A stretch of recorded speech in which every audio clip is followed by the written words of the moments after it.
What if, at the height of the Cold War, a deactivated military base on the tip of Long Island wasn't sleeping at all, but quietly reaching into your mind, bending time, and waking something up that should never have existed? On every official map, Montauk Air Force Station and Camp Hero look harmless, a coastal defense site from World War II, an obsolete radar installation, a relic turned state park. The paperwork says the base was shut down. The tours show empty gun batteries, crumbling bunkers, and a giant rusting radar dish pointed at nothing in particular.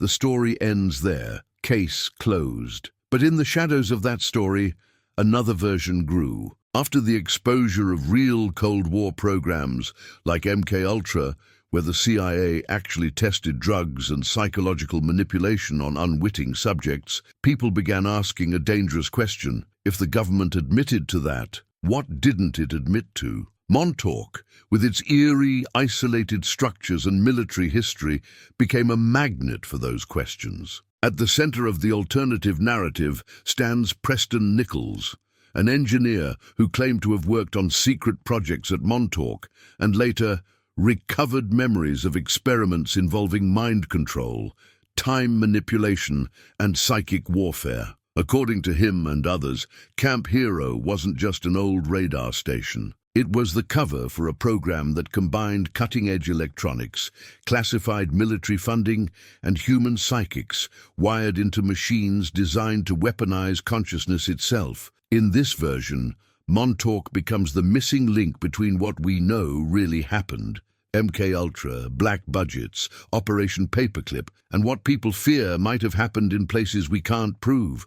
A hidden bridge between documented history and the darkest possibilities of Cold War paranoia. Not just spying, not just propaganda, but attempts to tear open the fabric of reality using human minds as the ignition source. Official history rolls its eyes and denies everything, but the rumors refuse to die. Too many pieces line up just enough to keep the door open a crack. Real bases, real radars, real programs that sound impossible until you read the declassified files. So the question isn't just, was the Montauk Project real?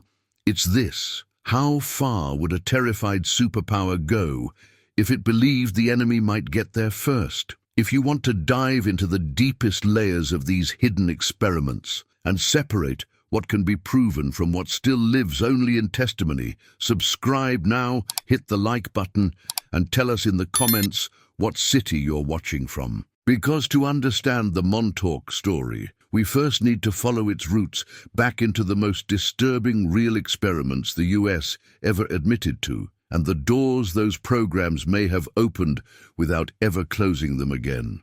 They didn't start with monsters and time machines. They started with paperwork, grants, and a simple, chilling question. How do we break a human mind and rebuild it into something useful? In the early 1950s, the United States was terrified of falling behind. Reports from the Korean War and Cold War propaganda suggested that the Soviets and Chinese might already be experimenting with brainwashing. American prisoners of war appeared in filmed confessions, praising communism and denouncing the US intelligence agencies drew one conclusion. If hostile powers could manipulate minds, America had to learn how to do it better, faster, and deeper. MKUltra was the visible tip of that hidden iceberg.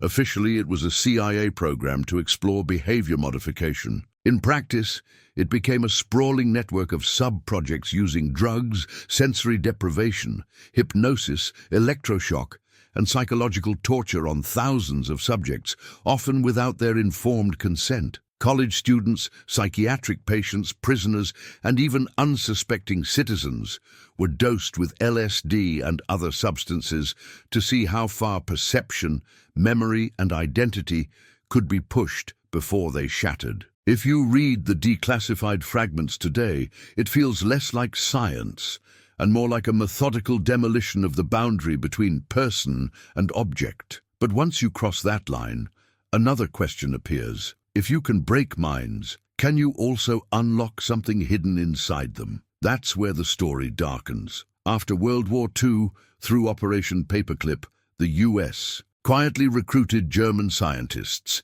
including some with experience in aviation medicine, rocketry, and human experimentation. Most went into obvious fields: NASA, missile programs, aerospace labs. Conspiracy narratives, though, insist that a few found their way into psychological and parapsychological research. Men who had already treated human beings as lab tools under the Third Reich, now operating under new flags and new budgets. It's here in the shadows between what can be proven and what is only alleged that the Montauk mindset begins. The Cold War wasn't only about missiles and tanks, it was also about the invisible battlefield: fear, belief, perception. Intelligence planners considered every edge. Could a soldier be trained to resist interrogation perfectly? Could an agent be programmed with a false personality and activated on command? Could information be extracted, planted, or erased without the subject even knowing? Once those questions were on the table, the leap from chemical to psychic warfare didn't seem as ridiculous as it sounds now. Early experiments allegedly probed telepathy and remote perception. Two people in separate rooms, one shown images or symbols, the other monitored for brainwave patterns and physiological changes.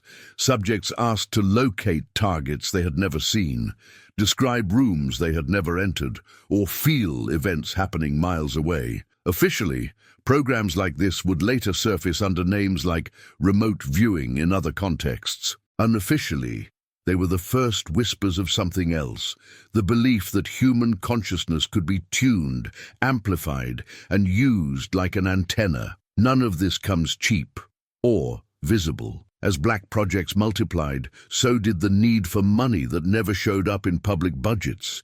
Black funding and off-book accounts became the bloodstream of these experiments. Bits of money siphoned from weapons contracts, intelligence operations, even humanitarian aid, rerouted into innocuous-sounding line items and shell organizations. The cliché of no paper trail wasn't entirely true. There was paper, but it was buried under layers of classification and misdirection, designed so that even an internal audit would hit a wall of acronyms and code words long before it reached an underground lab. According to the Montauk legends, this was the environment that produced the first so-called psychic prodigies. Children and young adults who responded unusually strongly to drugs, hypnosis, or certain sensory conditioning routines. Some supposedly displayed heightened intuition. Others were said to excel at guessing unknown information or influencing random systems more than chance would allow. Whether their talents were real, exaggerated, or entirely imagined almost doesn't matter. What matters is that, in this narrative, the people running the programs became convinced they were onto something big enough to justify crossing every remaining ethical line. At that point, the story shifts from scattered experiments to infrastructure. A normal lab wouldn't do. You'd need a place isolated enough that screams, strange signals, or unexplained power usage wouldn't raise questions. Somewhere already wired for military communications, already shielded against prying eyes and ears. Somewhere you could modify without too many new construction permits or inspection visits. Somewhere built to survive attack and to keep its secrets buried, even if the surface was destroyed. Enter the theories about pre-existing underground facilities. Tunnels and chambers beneath older bases, sealed blast bunkers from World War II, communication caverns carved into rock for early radar and coastal defense systems. The idea is simple. Why build from scratch on a clean site when you can reactivate a place that already officially doesn't matter anymore? This is where Montauk begins to make a certain dark sense.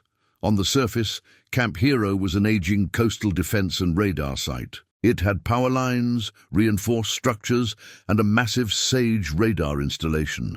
The area was already controlled, relatively remote, and easy to restrict under the excuse of national security. If stories about older tunnels and underground magazines are even partly true, then you had everything you needed: a surface cover story, deep concrete, and the legal authority to keep people out. Strategically, Montauk sits at the far end of Long Island, pushed out into the Atlantic like a listening post. In a conventional war, that position was ideal for spotting incoming bombers and guiding interceptors. In the context of psychic and temporal experiments, conspiracy theorists argue that isolation offered something else.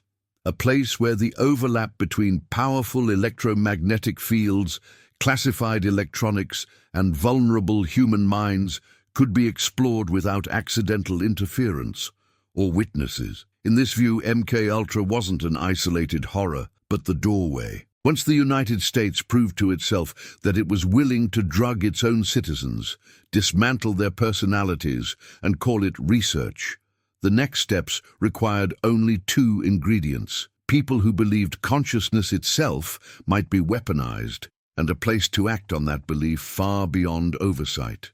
Montauk, according to the legend, was that place. If this series has hooked your curiosity so far, make sure you subscribe right now, drop a like, and tell us in the comments what part of these routes, MK Ultra, paperclip, or black budgets, you think is the most disturbing. Your support is what lets us keep digging into the spaces between official history and the stories that refuse to die. Because if Montauk really was the next step after MK Ultra, then the base itself can't be just a backdrop. In the next chapter, we go inside Camp Hero, the radar, the tunnels, and the signs that this dead outpost might have been far more alive than anyone was meant to know. Camp Hero wasn't born as a mystery. It started as a fortress designed to defend America's shores. And then, quietly, it became something far harder to explain. Built during World War II at Montauk Point on the eastern tip of Long Island, Camp Hero was part of a coastal defense network protecting New York from naval and air attacks. The location made strategic sense. Clear sightlines over the Atlantic, naturally elevated terrain, and enough isolation that a military installation could operate without crowding civilian towns. At its peak, the base housed artillery batteries, observation posts, barracks, and support structures. Soldiers watched the horizon for enemy warships and bombers that never came. After the war ended, Camp Hero didn't vanish. It adapted. In the 1950s, as the Cold War escalated, the base was upgraded with SAGE, semi-automatic ground environment, a massive early warning radar system designed to detect Soviet bombers before they reached American cities. The radar installation dominated the landscape, a towering dish mounted on reinforced platforms, spinning slowly against the sky, pulsing electromagnetic waves outward in invisible sweeps. SAGE systems required enormous amounts of power, specialized technicians, and constant operation. Camp Hero became a node in a continental defense network, humming day and night with energy and secrecy. Then, officially, it all ended. In 1969, the Air Force decommissioned Camp Hero. The radar was shut down, personnel left. The base was transferred to New York State and eventually designated as part of a state park. Tourists now walk where soldiers once stood guard, taking pictures of rusted gun emplacements and the towering radar dish frozen in place like a monument to obsolete technology. The official story says, "Nothing to see here, just history." But that story doesn't account for what people saw and still see around Camp Hero. First, there are the structures that don't match any official inventory. Researchers comparing declassified blueprints with current satellite imagery point to sections of the base that seem deliberately omitted from public records. Low buildings half buried in earth, ventilation grates in places that shouldn't need them, doors that lead to foundations far deeper than surface structures would require. Some of these might be standard military architecture, hardened bunkers, ammunition magazines, storage. But the inconsistencies pile up. Sealed entrances, areas that were fenced off long after the base closed, and maintenance activity where there should be none. Then there are the tunnels. Multiple witnesses, former contractors, local explorers, even a few self-identified former personnel claim Camp Hero sits atop a network of underground passages. Some say these tunnels connect to older coastal defense systems carved into bedrock during World War II. Others describe much deeper construction, multi-level facilities reinforced with concrete and steel, lit by backup generators, and designed to survive catastrophic damage above ground. Official sources deny these claims or dismiss them as confusion with surface bunkers. But the consistency across independent accounts is harder to dismiss. Cold air rising from grates, the sound of machinery humming beneath your feet, access points sealed with concrete, and warnings about structural instability that feel less like caution and more like deterrence. The SAGE radar itself became the center of another disturbing layer. That system broadcast incredibly powerful electromagnetic pulses, strong enough to interfere with radios, televisions, and other electronics in nearby communities. People living close to Montauk Point during the radar's operational years reported strange effects: migraines, nausea, disorientation, sleep disturbances, and vivid, intrusive dreams. Some described hearing low-frequency hums that seemed to vibrate inside their skulls. At the time, these complaints were dismissed as hypochondria or ignorance of how radar worked. But later research into electromagnetic fields and their biological effects raised uncomfortable questions. Could prolonged exposure to high-intensity radar waves affect brain chemistry, mood regulation, or perception? Could those waves be tuned intentionally to produce specific psychological responses? Fear, calm, confusion. Whether Camp Hero's radar ever crossed that line from surveillance to influence remains unproven. But the rumors refuse to die, especially among people who remember the years when that dish was spinning, and they felt like something invisible was pressing down on their thoughts. Local civilians developed an unease about the base that went beyond rational caution. Even after decommissioning, many residents avoided the area after dark. Stories circulated about strange lights moving through abandoned buildings, vehicles entering and leaving the site when the base was supposed to be empty, and figures seen in restricted zones who vanished when approached. Some dismissed this as trespassing vandals or park security.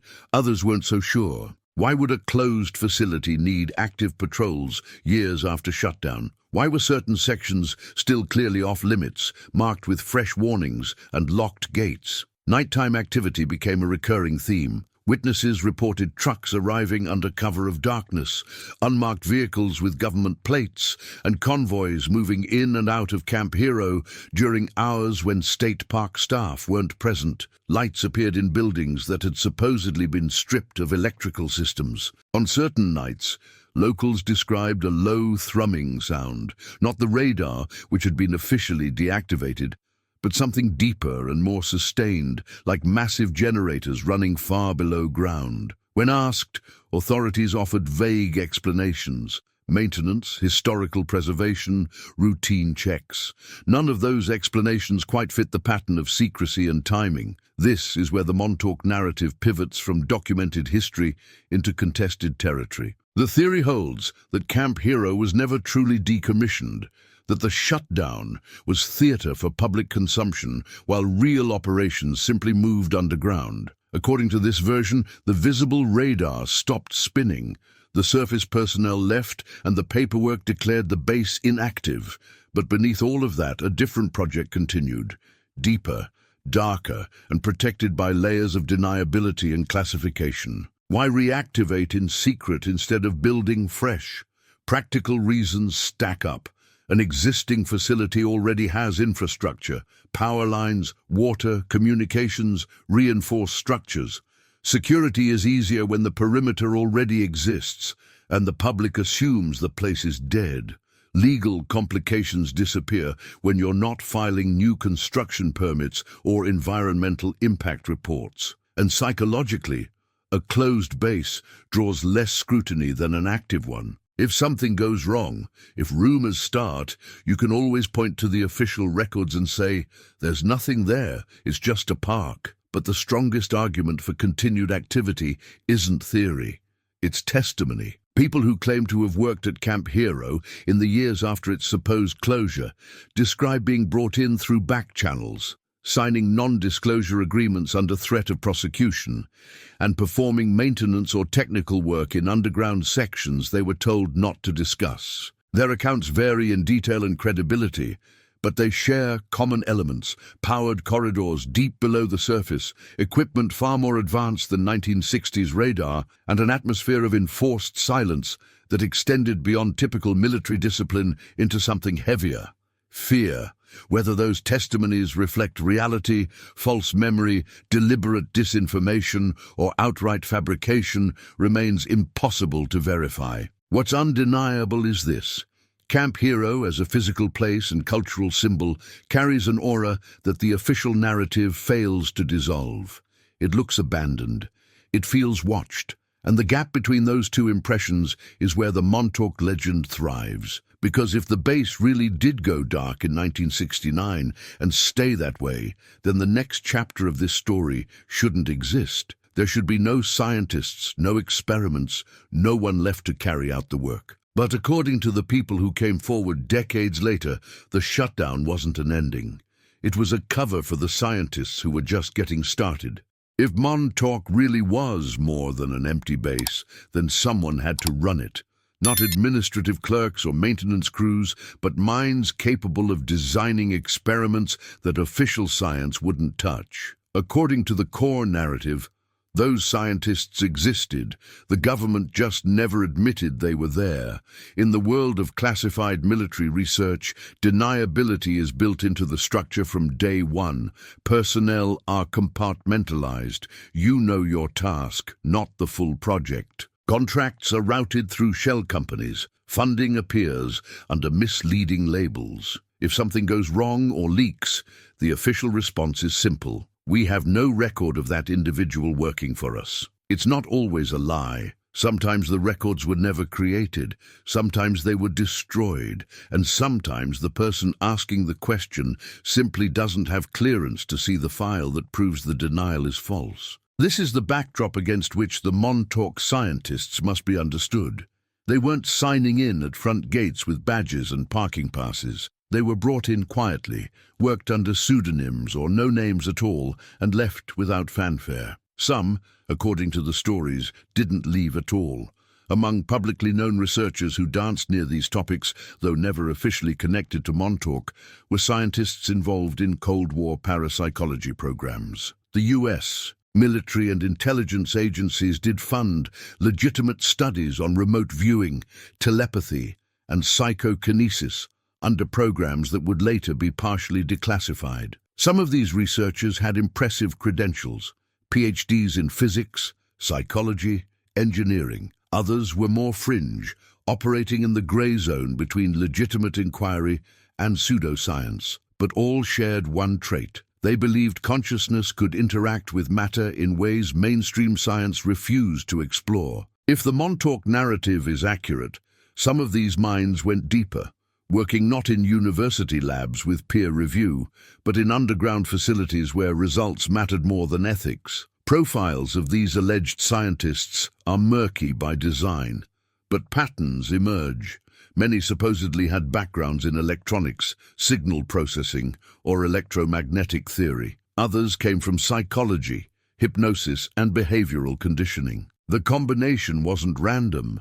If you wanted to build machines that interfaced with human minds, you needed engineers who understood waves and circuits alongside psychologists who understood trauma, suggestion, and how identity fractures under pressure. Then there's the persistent claim about Nazi scientists. Operation Paperclip is historical fact. The US brought over German researchers after World War II, prioritizing their knowledge over their wartime activities. Most ended up in rocket programs, aviation, and other visible fields.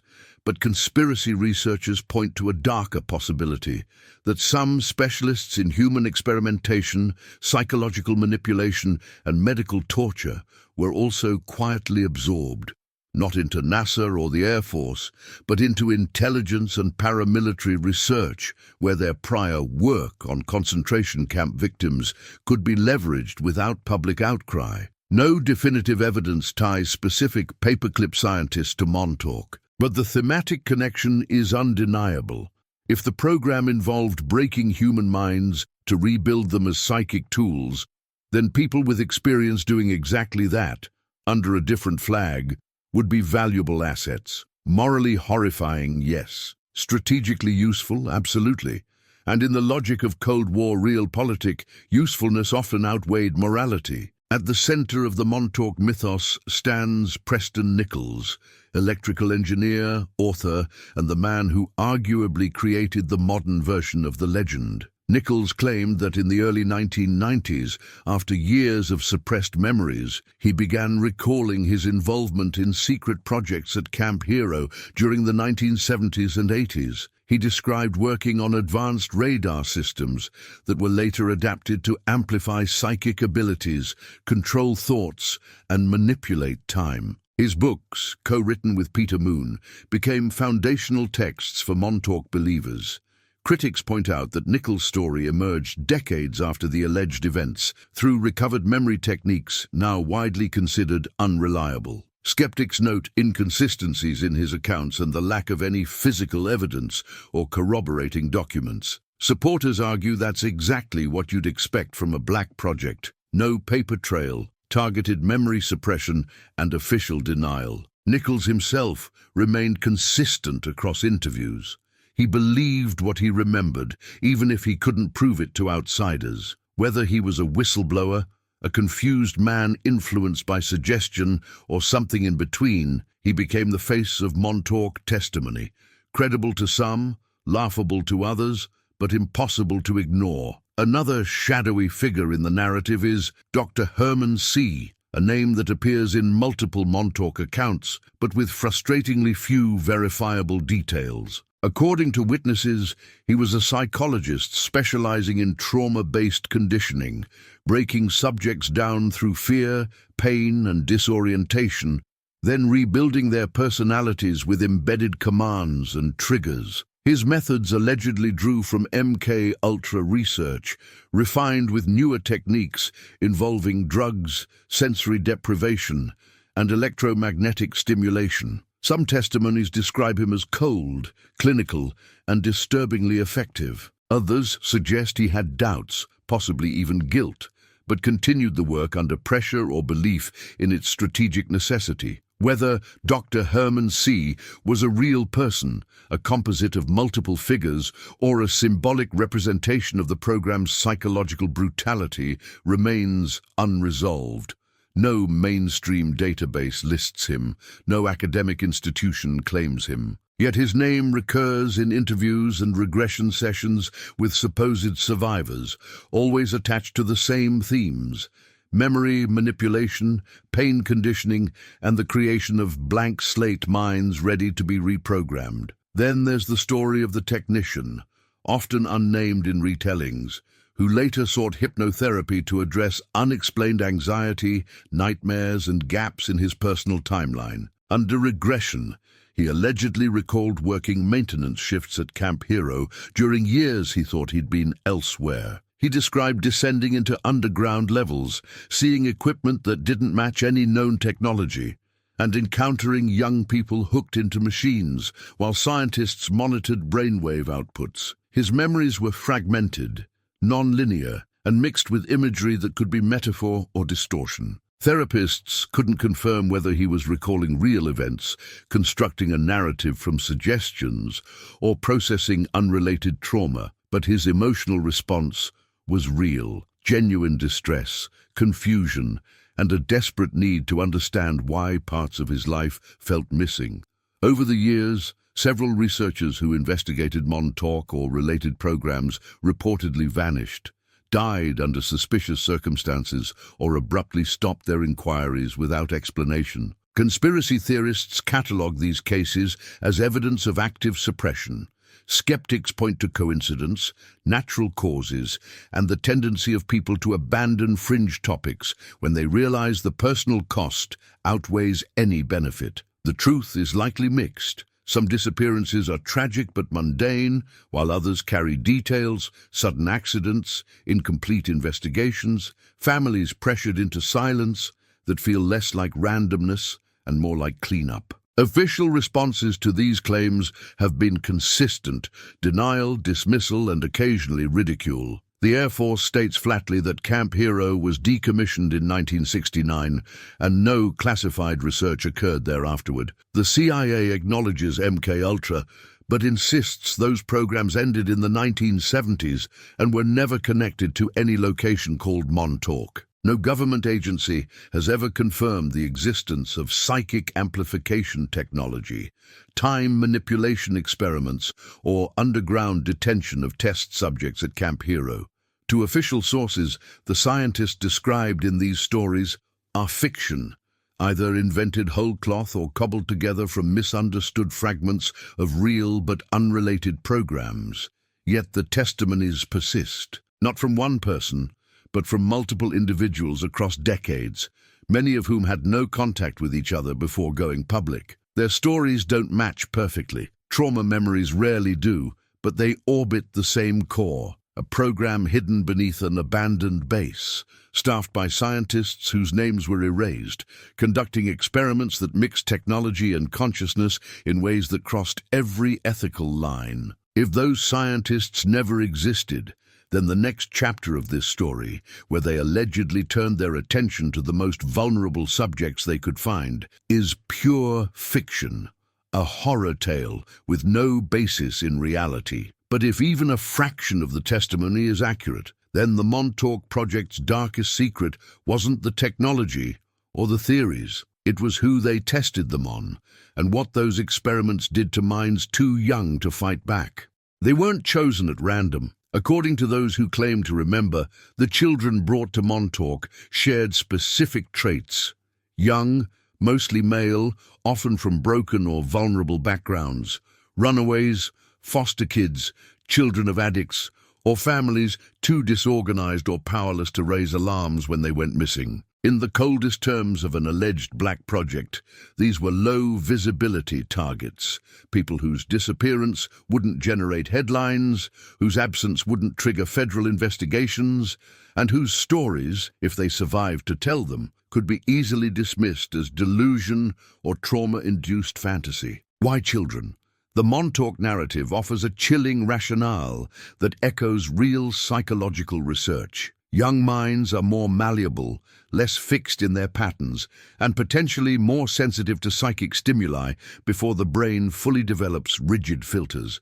In the same way that language acquisition is easier in childhood, believers in psychic phenomena have long theorized that untrained, undeveloped consciousness might be more open to extrasensory input. If you wanted to create a human receiver or amplifier for telepathy, precognition, or remote viewing, the theory went you'd start with minds that hadn't yet learned to close those doors. Of course, that same malleability also made children easier to break, condition, and reprogram.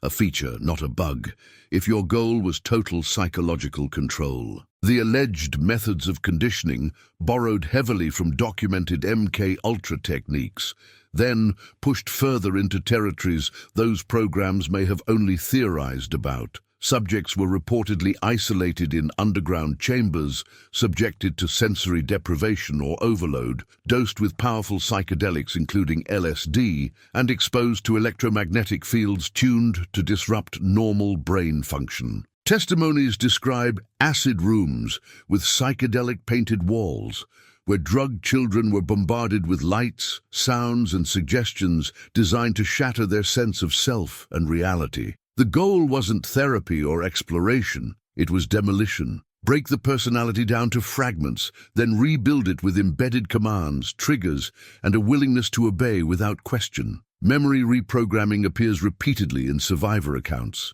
Alleged victims describe having their timelines scrambled, remembering events that didn't happen, forgetting years of their lives, or experiencing déjà vu so intense it felt like living the same moment twice. Some claim they were shown false scenarios under hypnosis or drugs, then made to believe those fabricated experiences were real. Others describe being forced to repeat phrases, images, or actions until their own memories of resistance faded and compliance felt natural. Whether these techniques actually worked as intended or simply traumatized subjects into confusion, the reports share a common horror. the deliberate erasure of identity and replacement with something controlled from outside. At the center of the mythos is the figure known as the Montauk boy.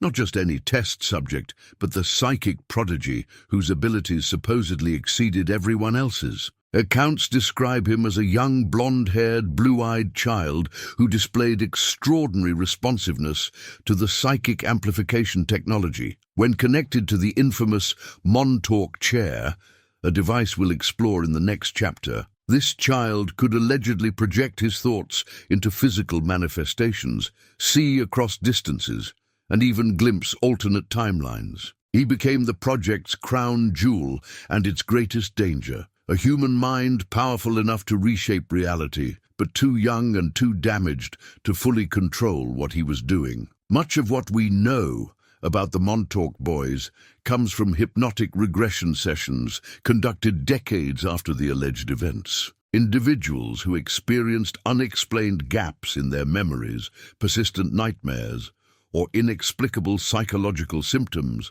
sought help from therapists who used hypnosis to recover repressed experiences. Under trance, these subjects describe being taken to underground facilities, strapped into chairs, wired to machines, and forced to perform mental tasks while scientists monitored equipment and took notes. Some recalled other children in adjacent rooms, the smell of ozone and chemicals, the sound of generators humming in walls, and the faces of adults who showed no emotion as they administered pain and tests in equal measure. The scientific and legal communities have long warned about the unreliability of recovered memories, especially those obtained through hypnosis. Studies show that suggestion, expectation, and the therapeutic relationship itself can create false memories that feel entirely real to the person experiencing them. Critics of the Montauk narrative point to this research and argue that the Montauk boys' testimonies are textbook examples of confabulation. Traumatized individuals constructing narratives that explain their pain, influenced by therapists' questions, cultural narratives about secret experiments, and their own need to make sense of suffering that might have entirely different, more mundane origins. Yet the regional context adds an uncomfortable layer. Multiple witnesses, not all connected to each other, reported unusual numbers of missing children and teenagers in the Montauk area during the 1970s and 80s. Some families recall filing police reports that went nowhere. Others describe being told their runaway kids would turn up eventually, when they never did. Local rumors spoke of kids vanishing from bus stops, parks, or while hitchhiking, a tragically common occurrence in that era, but concentrated enough in this particular region to fuel suspicion that something beyond typical runaway statistics was at play. The psychological impact on alleged survivors has been profound and lasting. Those who identify as Montauk boys describe lives shattered by PTSD, dissociative disorders, and an inability to trust their own memories. Some have struggled with substance abuse, homelessness, or repeated psychiatric hospitalizations. Others have built relatively normal lives on the surface while carrying internal scars they can't fully explain or share. A few became activists, speaking publicly about their experiences despite ridicule and disbelief, driven by a need to be heard even if they can't be proven. Stuart Swerdlow, one of the most vocal alleged survivors, has claimed that he was part of an elite group within the program, subjected to genetic experiments, psychic training, and abuse so severe it borders on the unbelievable. His accounts include details about alien involvement, interdimensional travel, and occult rituals, elements that push his testimony into territory where even sympathetic listeners struggle to follow. Yet beneath the more fantastical layers, his core claim remains consistent: that he was a child used in experiments he didn't consent to, in a place that officially didn't exist, by people whose names he was never allowed to know. Official responses to these allegations have ranged from silence to flat denial. No government agency has ever acknowledged abducting children for psychic experiments at Montauk or anywhere else. Investigations into the claims have found no physical evidence, no bodies, no medical records, no paper trails documenting the recruitment, transport, or detention of test subjects. Skeptics argue this absence of evidence is decisive. Believers counter that absence of evidence is exactly what you'd expect from a program designed to leave no trace. A program that allegedly wiped memories, destroyed files, and silenced anyone who knew too much. If you're finding this series as disturbing as it is fascinating, make sure you subscribe right now, hit that like button, and tell us in the comments where you're watching from. The deeper we go into Montauk, the darker it gets, and the support you show is what allows us to keep uncovering these buried stories, because the children, if they existed, were only one part of the equation. The other part was the technology, machines that supposedly could take a human thought and turn it into something visible, measurable, and, if the legends are true, terrifyingly real. At the heart of the Montauk legend sits an object that sounds more like science fiction than Cold War hardware, the Montauk chair. Not a torture device in the conventional sense, but something allegedly far stranger, a psychic amplifier, a machine designed to take human thought and broadcast it into reality itself. According to Preston Nichols and other witnesses, the chair was built around surplus components from the SAGE radar system, combined with advanced electronics that had no clear origin in declassified technology timelines. The device supposedly included sensors that detected and measured brainwave activity, electromagnetic coils that generated fields around the subject's head, and feedback loops that amplified specific mental states. The person sitting in the chair wasn't just monitored. They were wired into a system that turned their consciousness into a transmission, projecting thoughts outward with measurable, even visible effects. The design, as described, wasn't elegant. It was functional and brutal. A modified dentist's or medical chair with restraints, surrounded by equipment racks filled with oscilloscopes, signal processors and power supplies humming with energy. Cables ran from helmet-like sensors on the subject's head to consoles where technicians monitored output in real time. The whole setup allegedly required enormous amounts of electricity, drawing power directly from the base's grid and sometimes causing brownouts in nearby areas when experiments ramped up to full intensity. How was it supposed to work? The theory, stitched together from witness testimony and fringe physics, held that human thoughts generate electromagnetic signatures in the brain. Normally those signals are too weak to affect anything outside the skull, but if you could detect them, isolate specific patterns associated with visualization or intention, amplify them through resonant fields, and then broadcast the result through a powerful transmitter, you might create a bridge between mind and matter. In simpler terms, think hard enough in the right machine, and what you imagine starts to happen in the world outside your head. Experiments allegedly began with remote viewing. Subjects in the chair were asked to see distant locations they had never visited,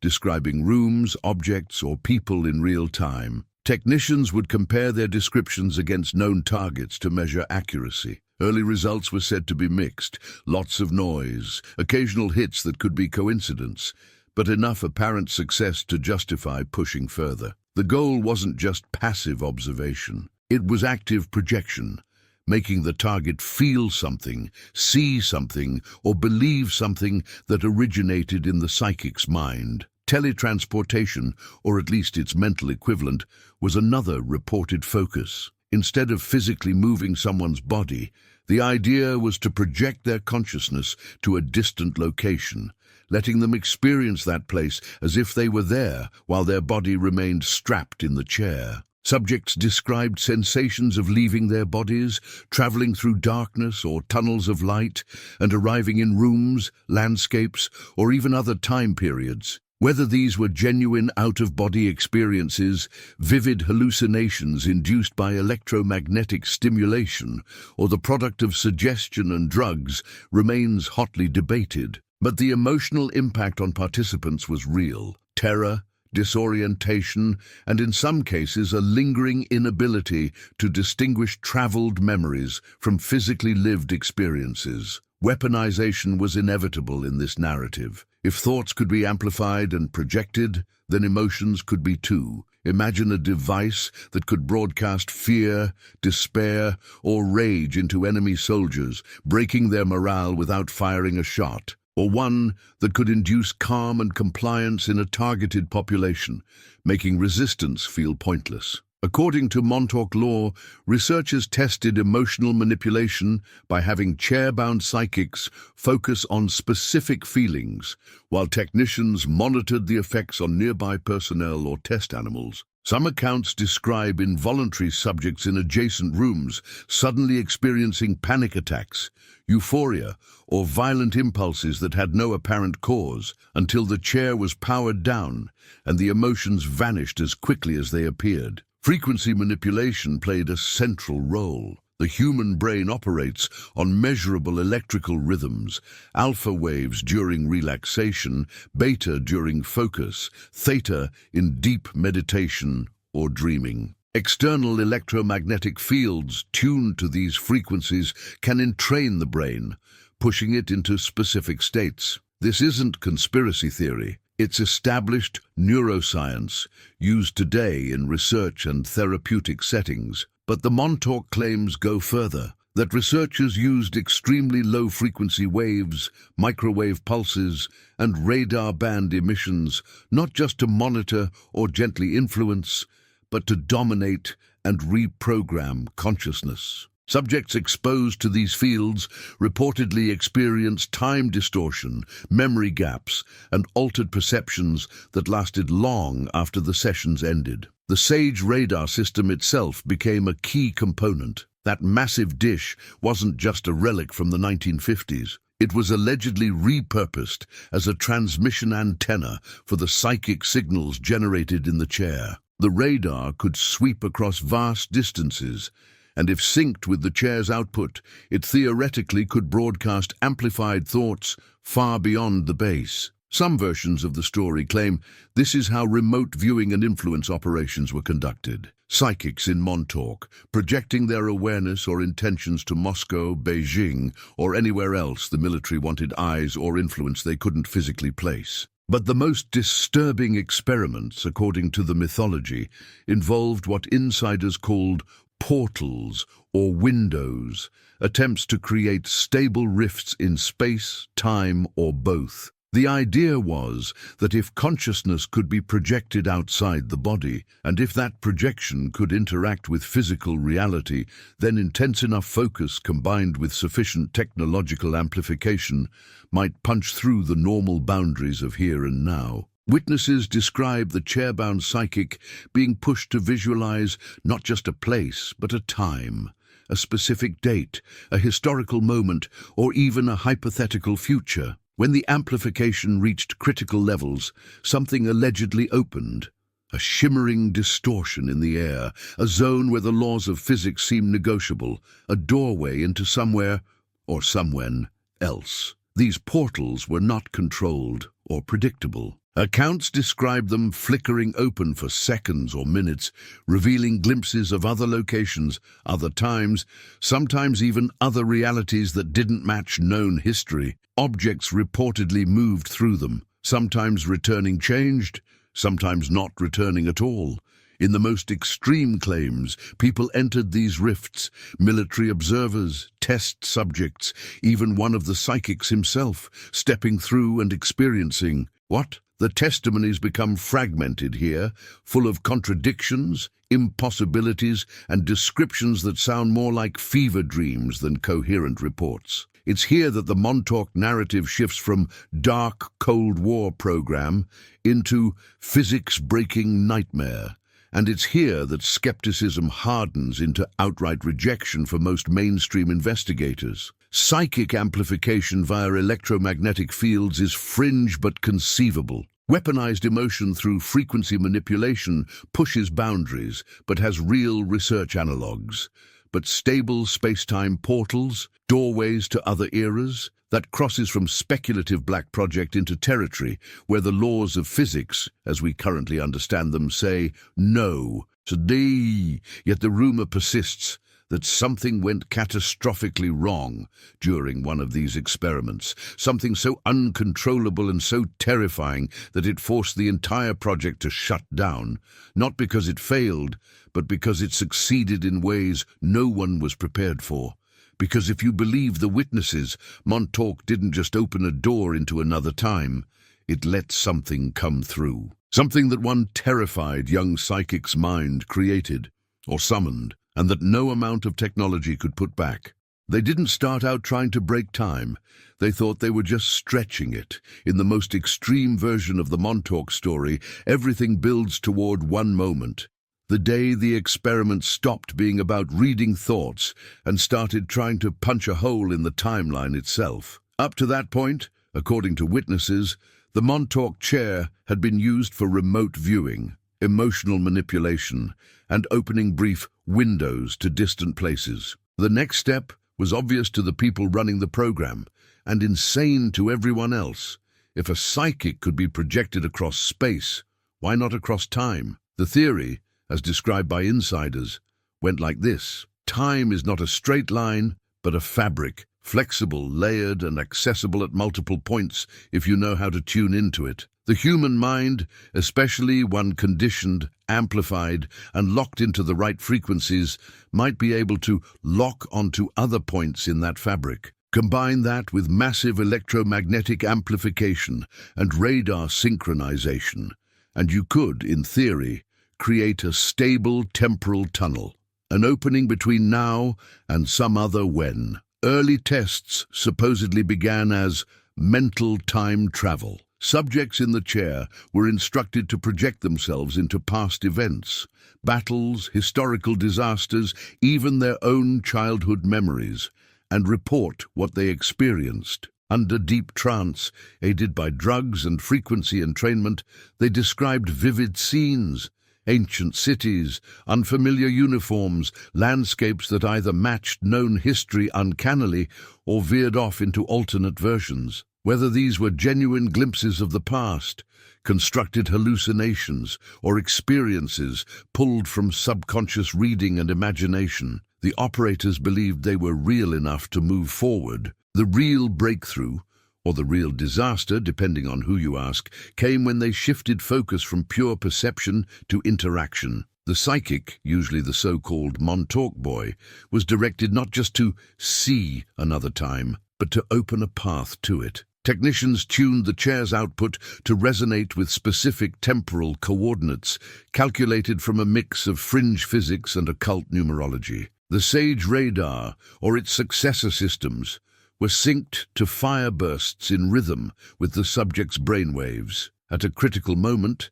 as the subject's mind locked onto a target era, the equipment power was pushed beyond previous limits. Witnesses describe what happened next in language that sounds less like a lab report and more like an apocalypse. A shimmering distortion appeared in mid-air, an area where light bent strangely, where the edges of objects seemed to blur, where depth perception broke down. Some called it a time tunnel, others a hole, others simply the opening. Through it, they claimed, you could see something else. A corridor leading into the unknown, landscapes under alien skies, or scenes from what looked like human futures, towering cities, ruined wastelands, or military installations with technology decades beyond anything in the 1980s. The program allegedly escalated quickly, from observation to insertion. First, they sent probes and instruments through, tethered by cables or wireless links. Readouts came back that made no sense. Radiation levels spiking and dropping, timestamps flickering, measurements that violated known physics. Then, if you believe the testimonies, they sent people. Volunteers, coerced subjects, even trained agents walked or were pushed into the tunnel, tasked with reconnaissance in other decades. Some were supposedly sent forward to test weapon systems, retrieve technology, or confirm predictions. Others were sent backward to observe key historical events, plant information, or interfere in ways never fully explained. Many, the stories say, didn't come back. Those who did return were changed. They reported being gone for days or weeks, only to emerge seconds or minutes later by base clocks, or the opposite, feeling like they'd only just stepped through while months had passed in the present. Some came back disoriented, aged, or physically altered. Scars that hadn't been there, muscles atrophied, eyes clouded. A few returned catatonic or violently psychotic, screaming about creatures or intelligences that existed outside linear time, entities that noticed the tunnel and began watching back. This is where the accounts diverge most sharply. Some witnesses insist the time tunnel connected only to our own timeline's future, fixed points that the program could dial into with increasing accuracy. Others describe branching paths, alternate realities, and futures that shifted depending on what the experimenters did in the present. A few claim the tunnel wasn't a neutral corridor at all, but something alive, reactive, and hostile, more like a wound in reality than a controlled gateway. The fatal error, according to the classic version of the story, came when they pushed the system too far. Pressured by higher-ups for bigger results, the team allegedly increased the chair's power levels beyond all previous safety thresholds. The Montauk boy was commanded to visualize something massive, either a specific future event, a destructive scenario, or an abstract concept like pure chaos. His brainwaves spiked into patterns the instruments had never recorded before. The radar synchronized perfectly. The tunnel opened wider than ever. Then everything started to go wrong. Equipment overloaded. Consoles blew out sparks. Some devices reportedly melted on their racks, casings warping as if exposed to intense heat from nowhere. The air in the experiment chamber grew thick and hard to breathe. Metal structures vibrated at frequencies that made bones ache. Technicians shouted over alarms, trying to shut systems down, but some controls no longer responded. It was as if the tunnel itself had created a feedback loop, pouring energy back into the equipment that had birthed it. Most terrifying, witnesses say, was what came through the opening. Not a person or a machine, but a presence. A shape that defied clear description. Some called it a monster, others a manifestation, others a thought form, given flesh by the Montauk boy's mind. Whatever it was, it behaved like something both physical and not, tearing into cables and walls without leaving conventional damage, triggering terror in anyone who looked directly at it, disrupting electronics simply by existing nearby. It moved through underground corridors, smashing equipment, forcing panicked staff to flee as they tried desperately to cut power to the chair. In the end, the only thing that allegedly stopped it was the very person who had brought it into being. Realizing what he'd unleashed, the psychic in the chair was ordered, or decided on his own, to shut it down mentally. Concentrating with everything he had left under unimaginable stress, he focused not on opening, but on closing, on sealing, on erasing the connection. Technicians simultaneously killed circuit breakers, smashed panels, and physically destroyed key components of the system. Slowly, the tunnel shrank. The creature flickered, distorted, and finally vanished, leaving behind wreckage, injured personnel, and a silence filled with one shared thought: we went too far. Afterward, nothing was the same. The project had always been dangerous and ethically indefensible. Now it was also existentially terrifying. Rumors spread of people who had been in the facility that day, later experiencing missing time, spontaneous nosebleeds, or visions of events that hadn't happened yet. Some claimed they started dreaming of futures that later unfolded exactly as they'd seen. Others reported a sense that something had noticed them and was still trying to find a way back. The accounts of this final experiment are riddled with contradictions. Some place it in 1983, others earlier or later. Some say the tunnel connected to a fixed date in the future. Others insist it linked to multiple points. Details about the entity vary wildly. Skeptics argue these inconsistencies prove the whole thing is fabricated or the result of shared fantasy. Believers counter that extreme trauma, time distortion, and deliberate memory tampering would naturally produce fragmented, conflicting recollections. What most versions agree on is the outcome. The time experiment was the last straw. Whether out of fear, direct orders, or both, the Montauk Project was shut down, not gradually, but abruptly. Equipment was dismantled or destroyed. Records were allegedly erased or relocated.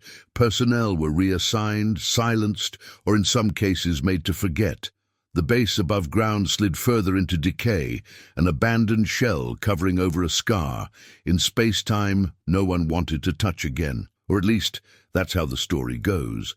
If you're still with this series, fascinated or horrified, or both, make sure you subscribe, leave a like, and comment from which city or timeline you're watching. Because while this should have been the end of Montauk, some witnesses insist it wasn't the monster or the tunnel that truly ended the project. It was what they did next, to make sure no one ever found proof it had happened. They called it a lot of things. A thought form, a manifestation, a nightmare that bled out of one boy's mind and into the concrete bones of the base. But the name that stuck was simple and brutal: the Montauk Monster. In the core version of the story, the creature appears at the exact moment when everything else was already spiraling out of control. The time manipulation experiment was running at maximum power. The Montauk chair was locked into the mind of the project's star subject, the Montauk boy, a child conditioned and broken until his thoughts could be driven with terrifying precision. Generals and scientists wanted one more proof of concept, one more demonstration that consciousness, technology, and raw energy could do something no weapon had ever done before. What they got was something no weapon could contain. According to Preston Nichols and others who claimed inside knowledge, the order given to the boy was vague but deadly. Picture something that would destroy the base, or, in a softer variation, picture pure chaos. The child, overloaded with trauma, power and fear, focused on a monster. Not a clean, symbolic creature out of mythology, but something raw and personal. A hulking, rage-filled beast that embodied every terror he'd ever been forced to swallow. The chair amplified that image. The radar synced to it.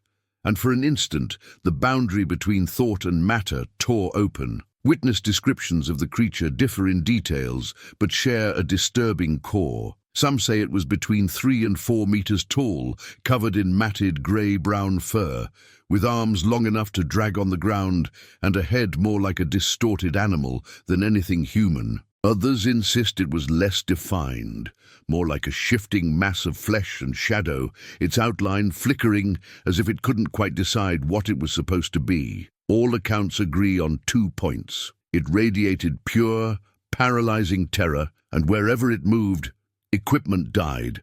The alarm response inside the base was instant and chaotic. Klaxons blared. Emergency lights strobed in narrow corridors. Personnel who had been trained to handle chemical leaks, fires, and containment breaches suddenly found themselves facing something their manuals didn't cover. Guards raised weapons and fired, but bullets either passed through the creature without visible effect or seemed to slow and veer off, as if space itself bent around it. Others reported that just looking at it too long triggered overwhelming nausea, dizzying fear, or temporary paralysis. As the monster rampaged through the underground complex, it allegedly tore apart critical systems, not by physically smashing them, but by existing near them. Consoles flickered and went dead. Power relays overloaded. Cables sparked and burned. In some versions of the story, it ripped steel doors from hinges and crushed structural supports. In others, its presence made metal corrode and plastic blister in seconds, like a time-lapse of decades of decay, compressed into moments. The deeper it moved, the more the base's infrastructure failed around it. Up in the control rooms, panic turned to desperate pragmatism. The technicians and scientists understood a terrifying fact. The monster was not some independent intruder. It was being held open, kept real, by the still active link between the Montauk boy and the chair. As long as the system was powered and the psychic was focused, the thought form had a conduit. To stop it, they had to break that conduit, even if it meant destroying the entire experiment setup and possibly killing the child whose mind was at the center of it all. What followed sounded less like an orderly shutdown and more like a mutiny against their own creation. Technicians smashed control panels with whatever they could grab. Others sprinted to breaker rooms to cut main power feeds by hand. Some tried to sedate or yank the boy out of the chair, only to be thrown back by invisible forces or knocked unconscious by flying debris. One recurring detail in testimonies, the Montauk boy's expression, not triumphant, not cold, just locked somewhere between trance and terror, as if he was as much a prisoner of the creature as everyone else. Gradually, as circuits blew and transformers failed, power feeding the chair collapsed. The feedback loop weakened. The boy's focus broke. In some accounts he screamed, in others he simply slumped unconscious or worse. Either way, the psychic engine driving the manifestation stuttered. The monster faltered, its form distorting, limbs shrinking or elongating, edges dissolving into static. Finally, in a last convulsive ripple, it vanished. No body, no blood, just wreckage, silence, and the lingering sensation that something huge had just withdrawn, like a wave dragging back into a dark ocean. In the aftermath, one conclusion supposedly united even the most ambitious minds on the project. This could never be allowed to happen again. The Montauk experiments had gone beyond weapons, beyond intelligence work, beyond any strategic justification. They had crossed into a place where one frightened child's nightmare could become everyone's reality. In that state, the base wasn't a facility. It was a loaded gun, pointed at the fabric of existence, with a trembling 12-year-old finger on the trigger. The response was swift and ruthless. Surviving equipment was dismantled, then destroyed. Some components were allegedly shipped to other black sites. Others were torched or smashed beyond recognition. Paper records disappeared into shredders and burn barrels. Magnetic tapes were bulk erased or incinerated. Anyone who had seen too much risked being reassigned, silenced under threat, or subjected to the same kind of memory tampering techniques that had created the Montauk boy in the first place. The official story of Camp Hero snapped back into place. Decommissioned, defunct, nothing to see here. So how did this most insane chapter survive to become urban legend? Partly through Preston Nichols's books and interviews, which put the monster incident front and center as the project's catastrophic endpoint. Partly through the strange power of the image itself. A boy, a chair, a thought becoming a beast that eats its way through a secret base. It's the kind of story that imprints on culture, even if you reject it as fantasy. It mirrors fears about technology, trauma, and what happens when we give machines direct access to the most fragile parts of ourselves. And partly because it fits too comfortably with a pattern we know is real. Programs that go further than they admit, then bury their worst mistakes so deeply that the only survivors are rumors, nightmares, and the occasional whistleblower no one believes until it's too late. If this journey into the darkest side of the Montauk story has grabbed you, make sure you subscribe now, hit the like button, and drop a comment telling us where you're watching from. Your support is what lets us keep pushing into these shadows between official history and the stories they tell us to laugh at. Because even if you decide the Montauk Monster was just a legend, there's still one question we haven't answered. If the project really did end that day, why do some people insist the base kept humming at night? Trucks moving, lights glowing underground, as if something under Camp Hero survived, waiting for the world to forget what almost came crawling out. They didn't announce the end of Montauk with a press conference. According to the people who claim to remember, it ended the way most black projects do, quietly at night, with the sound of engines and shredders instead of applause. In the aftermath of the alleged time experiment disaster and the appearance of the monster, the first priority was containment, not of a creature, but of information. The story goes that the order came down from far above the project's day-to-day management. Shut it down, strip it out, and make sure nothing left behind could prove what had happened. What followed wasn't a single event, but a series of controlled disappearances. Equipment was the most visible part. Technicians and soldiers were supposedly summoned back in small, compartmentalized teams, each told they were participating in routine decommissioning procedures. Some dismantled the Montauk chair and its associated electronics, packing components into unmarked crates. Others ripped out power systems, specialized consoles and wiring that led nowhere on any official schematic. Heavy machinery, oscilloscopes, banks of computers, radar-linked hardware was loaded onto trucks and flatbeds under guard. Destination unknown. Some said other bases.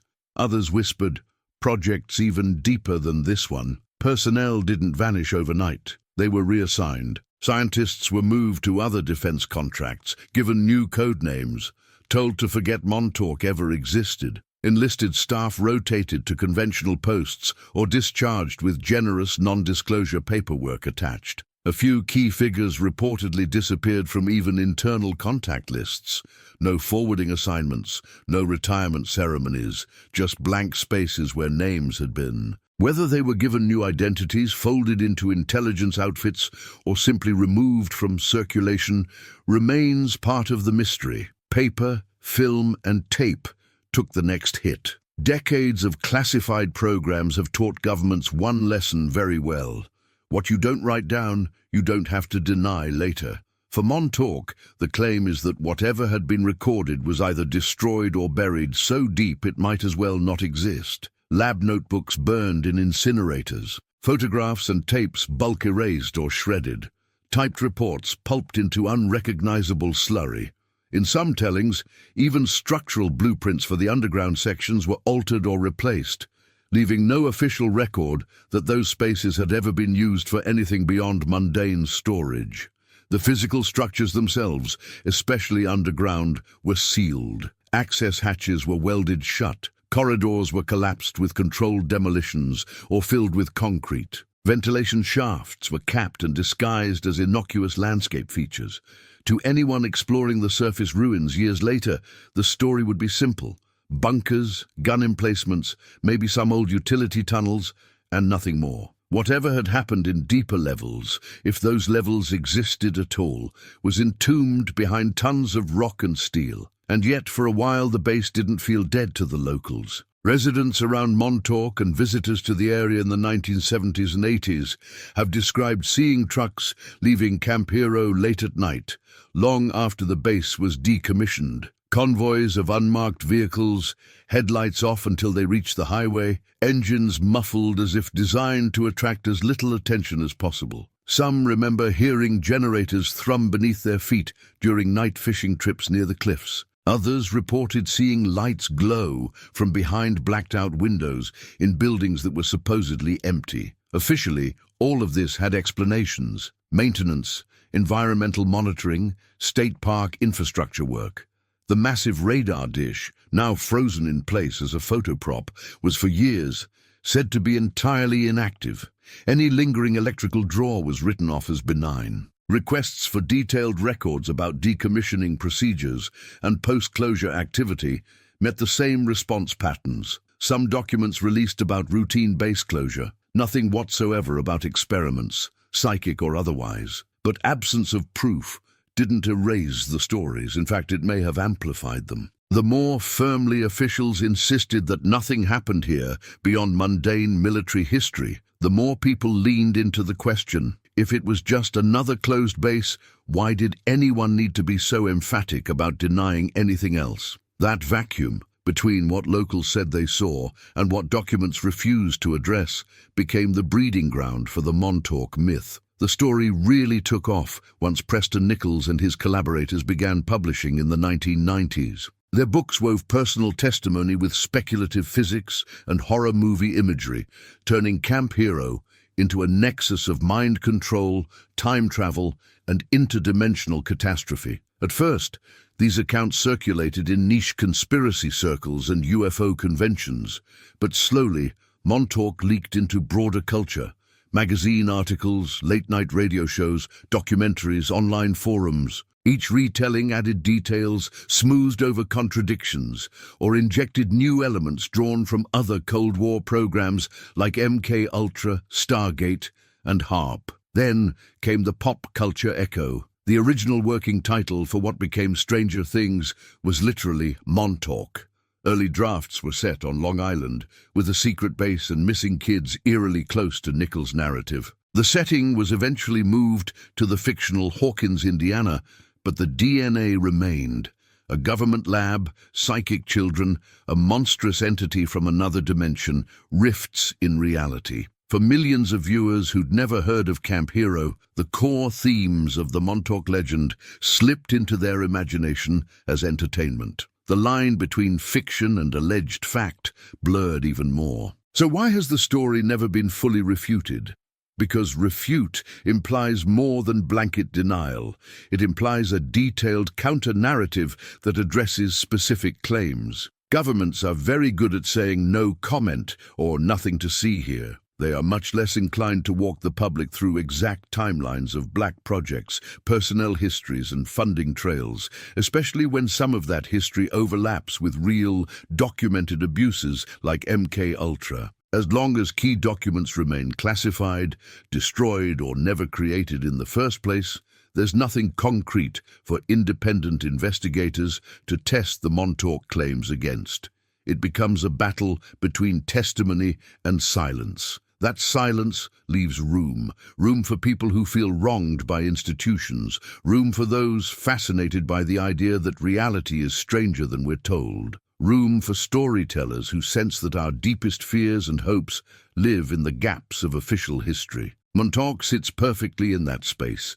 Just enough real military infrastructure and documented Cold War insanity nearby to feel plausible, just enough lack of hard evidence to stay forever unsettled. If this dive into how projects end, not with revelation, but with erasure, has you hooked, make sure you subscribe now, hit the like button, and tell us in the comments what part of the Montauk story you find hardest to dismiss. Your engagement is what keeps this channel able to tackle the stories that live on the edge between confession and cover-up. Because even after the trucks were gone, the files destroyed, and the base turned into a park, one thing didn't vanish: the lingering suspicion that Montauk wasn't just a story about what might have happened in the past. It might also be a warning about what someone, somewhere, could try again.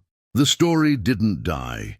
It mutated, spread, and eventually embedded itself into the cultural DNA of an entire generation. The most visible legacy of the Montauk Project lives in one of the biggest streaming phenomena of the last decade: Stranger Things. The Netflix series wasn't just inspired by Montauk, it was originally titled Montauk and set on Long Island before logistical realities forced the Duffer Brothers to relocate the story to the fictional Hawkins, Indiana. But the core DNA remained: a secret government lab, children with psychic powers, experiments mixing drugs and sensory deprivation, and an interdimensional portal that unleashes monsters into the world. The show draws directly from both documented history, MK Ultra's real use of LSD, hypnosis, and psychological torture, and the Montauk conspiracy, blending them into a narrative where the impossible becomes disturbingly plausible.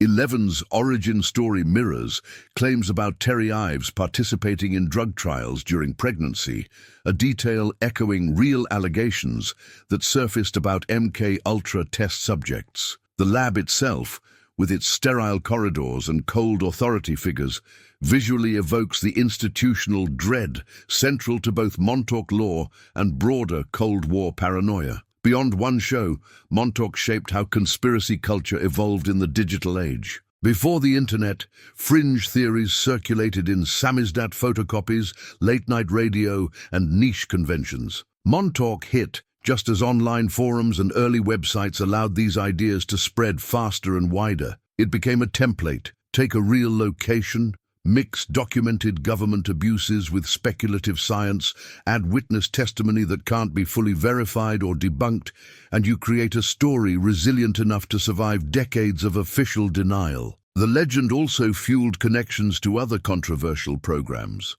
Researchers drew lines, some reasonable, others wildly speculative, between Montauk and projects like HARPy, a real ionospheric research facility accused of weather control and mind manipulation, MK-Ultra, the confirmed CIA mind control program, and Stargate, the declassified military remote viewing project. Each of these programs had kernel truth. Governments really did test psychic phenomena, really did dose citizens with drugs, really did explore electromagnetic effects on consciousness. Montauk slotted into that pattern as the next step, the program they didn't admit to because it went further than anything declassified files would show. Over the years, additional alleged participants have emerged. Some, like Stuart Swerdlow and others who claim Montauk Boy status, have written books, given interviews, and built small followings in alternative research communities. Their accounts often diverge wildly in details, different timelines, different technologies, different outcomes, but share thematic consistency, trauma-based conditioning, psychic amplification, temporal distortions, and catastrophic experiments hidden beneath an abandoned base. Skeptics point to these contradictions as proof of confabulation or fraud. Believers argue that memory suppression, compartmentalization, and deliberate disinformation would naturally produce fragmented, inconsistent testimonies. Partial document releases have added fuel without resolving anything. Declassified MK-Ultra files confirmed that the CIA really did test drugs, hypnosis, and sensory deprivation on unwitting subjects, including children in some cases. Stargate documents showed that the military genuinely invested in remote viewing and other parapsychological research. These admissions made other claims, like Montauk, feel less outlandish by proximity. If the government lied for decades about MK-Ultra, the logic goes, why should we believe their denials about Montauk? But no smoking gun has emerged. No FOIA request has produced a document explicitly confirming psychic chairs, time tunnels, or monsters at Camp Hero. The Air Force and intelligence community maintain their position. The base was decommissioned in 1969, no classified research occurred there afterward, and the Montauk Project is fiction. Critics note that absence of evidence, especially for a program allegedly designed to leave no trace, isn't the same as evidence of absence, but it also isn't proof the program existed. Independent researchers continue trying to validate the story. Investigative journalists have combed through property records, interviewed locals, and explored the ruins of Camp Hero, looking for physical evidence of underground facilities beyond what's publicly known. Some claim to have found sealed tunnels, unusual electromagnetic readings, and structural anomalies that don't match official blueprints. Others dismiss these as misinterpretations of mundane military architecture. The problem is accessibility.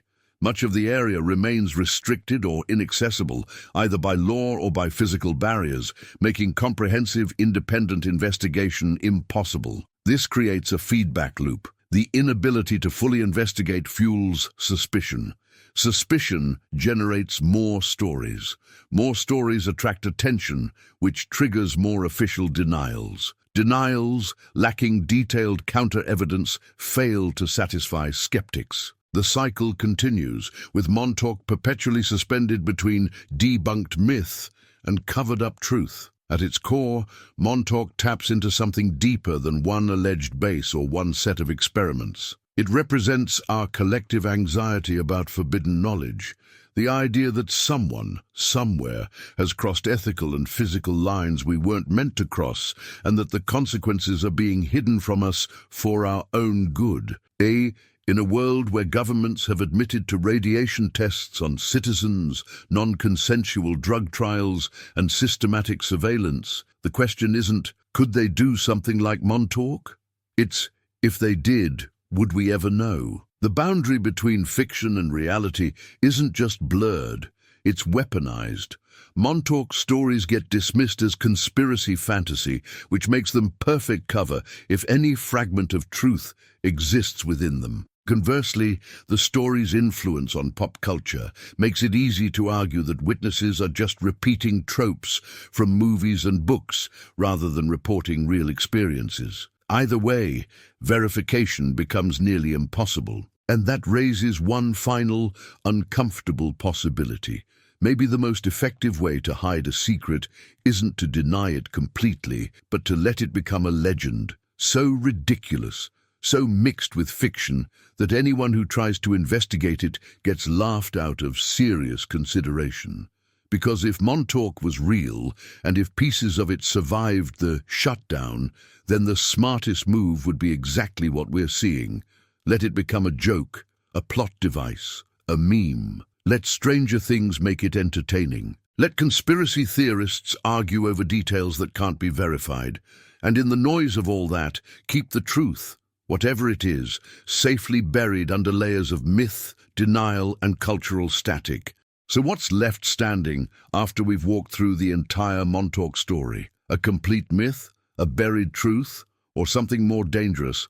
A mix so tangled that separating fact from fiction may be impossible by design. The core dilemma is this. We know governments ran real mind control experiments through MK Ultra, brought Nazi scientists into classified programs via Operation Paperclip, funded black projects with budgets hidden from public oversight, and tested psychic phenomena under programs. Like Stargate, we know Camp Hero existed, housed powerful radar systems, and has underground structures that remain partially unexplored. What we don't have is a single document, photograph, or physical artifact that proves psychic chairs, time tunnels, or weaponized thought forms ever existed there. The question becomes, does absence of proof mean it didn't happen, or does it mean the cleanup was effective? Conspiracy theories thrive in Cold War contexts because that era was built on secrecy, deniability, and operations so extreme they sound fictional until they're declassified. When the CIA admits to dosing citizens with LSD without consent, when radiation experiments on vulnerable populations become public record, the leap to maybe they also tried psychic warfare and time manipulation feels smaller. The pattern is established. They lied before. They could be lying now. That creates fertile ground where even wild claims find audiences willing to consider them. The parts we can prove are uncomfortable enough. Camp Hero was real. SAGE radars did emit powerful electromagnetic fields. MK Ultra really did use drugs, trauma, and conditioning on human subjects, some of them children. Black budgets really did fund projects the public never voted on or knew about. Those aren't conspiracy theories, they're documented history. The Montauk story takes those confirmed horrors and extends them one step further into territory where documentation conveniently stops. What remains only in testimony, the chair, the monster, the time experiments, can't be independently verified.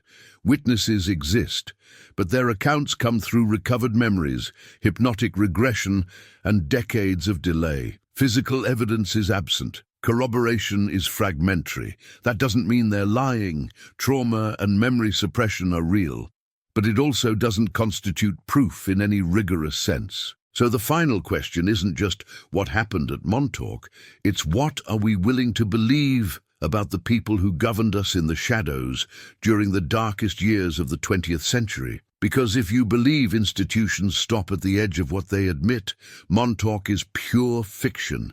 But if you believe power, given secrecy and fear, will push every boundary until something breaks, then maybe Montauk isn't the story of what did happen. Maybe it's the story of what could have happened, and what might still be happening in places we'll only hear about decades from now, if ever. If this journey into one of the darkest conspiracy theories in modern history has left you questioning what's real, make sure you subscribe to this channel, hit the like button and comment below with your take. Complete myth, partial truth, or something we'll never fully understand.